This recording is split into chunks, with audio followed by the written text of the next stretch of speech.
আসসালামু আলাইকুম। কি অবস্থা সবার? আশা করি আপনারা সকলে ভালো আছেন। আমরা আলহামদুলিল্লাহ অনেক ভালো আছি। তো দর্শক বিন্দু, আজকে আরেকটা নতুন বিষয়টা হচ্ছে যে আমরা একটা গ্রুপ রেস্কিউ করছিলাম। আমি আপনার একটা ভিডিওতে বলছিলাম যে আমরা একটা গ্রুপ পাইছি। তো সেটা আমরা কিভাবে রাখতেছি, কেমনে কি করতেছি, ওকে কি খাবার দিচ্ছি, কি খাওয়াচ্ছি, আর কোথায় রাখতেছি, কেমনে রাখতেছি, সব বিস্তারিত থাকবে এই ভিডিওতে। তো আপনার ভিডিওটা কন্টিনিউ করেন, তাহলে আপনারাও জানতে পারবেন যে একটা পাখির বাচ্চাকে কীভাবে রাখতে হয়। তো চলেন ভিউয়ার্স, ভিডিওটা শুরু করা যাক। ভিডিও বেশি একটা বড় হবে না, তো আপনার ভিডিওটা ফুল দেখবেন, না টেনে দেখবেন, এটাই আমার আশা। আচ্ছা, তো আসলে আমরা যেটা খাওয়াচ্ছি সেটা হচ্ছে যে অনেকে আমরা বাসা বাড়িতে বাজিগার পাখি পালন করি। তো বাজিগার পালি, অনেকে কোকাটেল পালি, যেটাই পালি। তো পাখির একটা মিক্সচার পাওয়া যায় দোকানে, সেটা আমরা জানি। এই মিক্সচারটা কিন্তু খুবই ছোট হয়, আর এটা আসলে সিড, কোন জানি সিড, আমার এখন মনে পড়তেছে না কোন জানি সিড। এটা হয়তো বা সানফ্লাওয়ার সিড, না হলে যে কোনো একটা সিড। তো এই সিডের সাথে কিন্তু একটা সিড থাকে, ওটা হচ্ছে কালো রঙের, একটু লম্বা, সূর্যমুখীর বিচি যেটা। তো সেটা আপনারা অ্যাভয়েড করবেন, কারণ কি এতটুকু পাখির অত বড় সিড খাওয়া সম্ভব না। তো আপনারা ছোটো মিক্সচারটা নেবেন, আমি যেমন নিচ্ছি, নিয়ে বাচ্চাকে সেম এইভাবে খাওয়াবেন যেভাবে আমি খাওয়াচ্ছি। আচ্ছা, দেখতে পাচ্ছেন বাচ্চা কিন্তু ভালো মতো খাচ্ছে। আচ্ছা, এর আগে আমি একটা কথা বলিনি, বাচ্চা খাচ্ছে, আমি বাচ্চাকে কীভাবে খাওয়াচ্ছি আপনারা দেখেন। আর আপনারা এইভাবে চাইলে খাওয়াতে পারেন, না এটা আরেকটা উপায় আছে, সেটা আমি ভিডিওর লাস্টে বলবো, এই জন্য আপনারা অপেক্ষা করতে হবে। তো এখন বলি আমি কুকুর বাচ্চাটাকে কেমনে পাইছি। আপনারা অনেকেই জানেন, রিসেন্টলি আমি একটা খাবার ভিডিও দিয়েছিলাম কবুতরের কীভাবে আপনারা খাওয়াবেন সেটা নিয়ে। আচ্ছা, তো হয়েছিল যে ওই ভিডিওটা করার পরে আমি আসলে খাবারগুলা সুন্দর মতো তুলে ওগুলা ঝেড়ে আবার রোদে দিয়েছিলাম কিছুক্ষণের জন্য, যাতে নেক্সট টাইম আমরা ওইটা আবার খাওয়াতে পারি। তো হয়েছিল যে ওই খাবার যখন আমি ছাদে নিয়ে গেছি, ছাদে নিয়ে যাওয়ার পর দেখি যে একটা ডিম নিচে পড়ে আছে, আর একটা ডিম হচ্ছে তার সাথে পড়ে আছে, কিন্তু ওইটা হচ্ছে ভেঙে গেছে।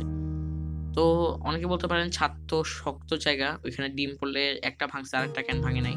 আসলে হয়েছিল যে আমাদের ছাদে কিছু গাছপালা আছে, তো ওগুলা ভালোই জঙ্গলের মতো আছে। তো একটা ওই জঙ্গলের মধ্যে আটকে গেছিল, আর একটা নিচে পড়ে গেছে, ভেঙে গেছে। তো আমরা করি যে পাখিদের থেকে গাছগুলো বাঁচানোর জন্য, অথবা অনেকে আমাদের হাঁস টাস আছে, ওগুলো যাতে গাছগুলোতে না খায়, এই জন্য আমরা কিছু নেট দিয়ে ওগুলো রেখে দিচ্ছি যাতে না পড়ে। তো এই ডিমটা, মানে এই যে বাচ্চাটা হয়েছে, ওই ডিমটা নেটের মধ্যে আটকে ছিল। তো আমরা করি যে ডিমটা নিই, তারপরে ফ্ল্যাশ লাইট দিয়ে দেখি ডিমে বাচ্চা আছে নাকি। তখন দেখলাম যে হ্যাঁ, সত্যি ডিমে বাচ্চা আছে।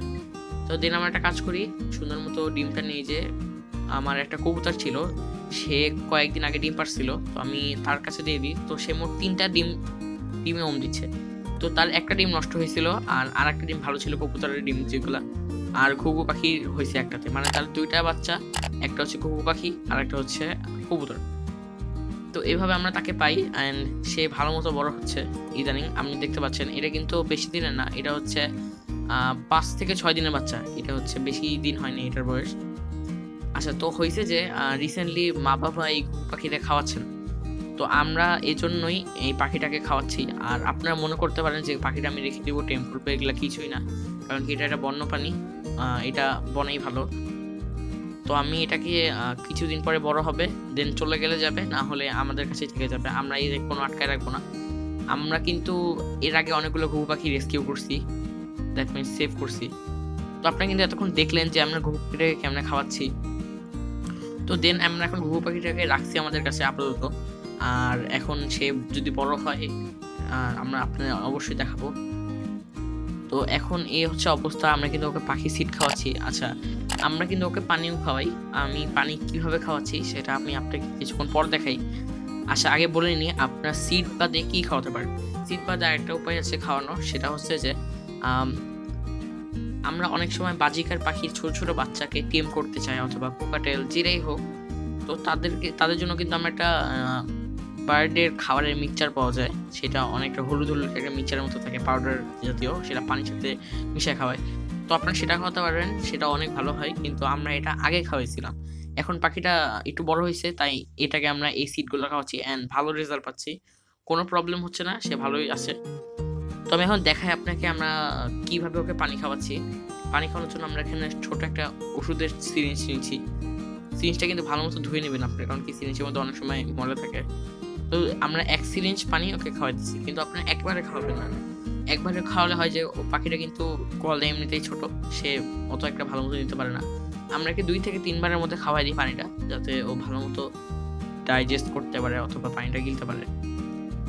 তো পাখিটা কিন্তু এখন আমাদের কাছে ভালোই আছে, সে ছোটকাল থেকেই আছে ওখানে, ভালোই আছে। কিন্তু মা বাবা রিসেন্টলি ওকে খাওয়াচ্ছে না, আমরা অনেকবার খেয়াল করছি।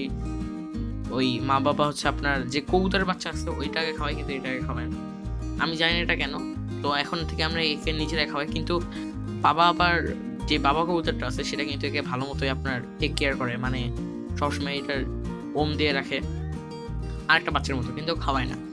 আচ্ছা, খাওয়ায় না একটা কারণ হইতে পারে, আমি শিওর না, বাট আপনাদের বলি, কবুতরের বাচ্চা যখন ক্ষুধার্ত থাকে তখন কিন্তু সে মা বাবার কাছে খাবার চায়, যখন খাওয়া চায় তখন বাবা তাকে খাওয়ায়। এ হচ্ছে কবুতরের কাছে তেমন একটা খাওয়ারও চায় না। এটা কিন্তু বেশি একটা উইক বাচ্চা, বেশি একটা পাওয়ারফুল বাচ্চা না, কারণ কি এটা আপনারা জানেন যে ভালো মতো ঘুম পায় নাই, কারণ কি এটা ঝড়ের দিন পড়ে গেছিল ডিমটা নেটের মধ্যে। তো এখন বাচ্চাটা আমাদের কাছে আছে, ও সেফ আছে, আর এটা আমি প্রতিদিন আপডেট দিয়ে দিব। আর সবাইকে বলে রাখতেছি, আমি কিন্তু কোনোভাবে আপনাদের ইনফ্লুয়েন্স করতেছি না এগুলা বাচ্চা রাখার জন্য। আমি এটাকে নিহাত এর মা বাবা ছিল না এই জন্য দিছি। আচ্ছা, তো অনেকে বলতে পারেন ভাইয়া বাচ্চা ডিম পড়ে গেছে, তো বাচ্চা ওই ডিমটা আবার ওই মা বাবার কাছে দিয়ে আসতেন। আমি ফুল আমাদের যে গাছটা আছে সেই গাছটা থেকে পুরো বাসাটাই নিচে পড়ে গেছে, তো তখন আমি একটা বাসা বানিয়ে হচ্ছে ওদের, তখন দেখি মা ঘুঘুটা আসে না, এই জন্য আমি ওই ডিমগুলো নিয়ে বাচ্চাটা ফুটাইছি। আমার কাছে কোনো উপায় ছিল না এই জন্য বাচ্চাটা রেস্কিউ করার জন্য। তো এটা ফুল আপডেট আমি দেখাতে থাকবো আপনাদের। তো যদি ভিডিওটা ভালো লাগে থাকে তাহলে অবশ্যই আমার চ্যানেলটা সাবস্ক্রাইব করবেন, লাইক করবেন, এটা কিন্তু আপডেট আমি দিতে থাকবো আপনাদের। আচ্ছা, তো আপনারা যদি এরকম ঘুঘু বাচ্চা পান তাহলে ওটাকে মা বাবার কাছে রাখবেন, নিজের কাছে নেবেন না। আমি আর কোনো উপায় ছিল না, এই জন্য আমি করছি। তো আজকে এই ভিডিওটা এই পর্যন্তই। ভিডিও ভালো লাগলে অবশ্যই আমার চ্যানেলটা সাবস্ক্রাইব করবেন, ভিডিওটা লাইক করবেন, আর বন্ধুদের মাঝে অবশ্যই শেয়ার করবেন। আসসালামু আলাইকুম, ভালো থাকবেন সবাই।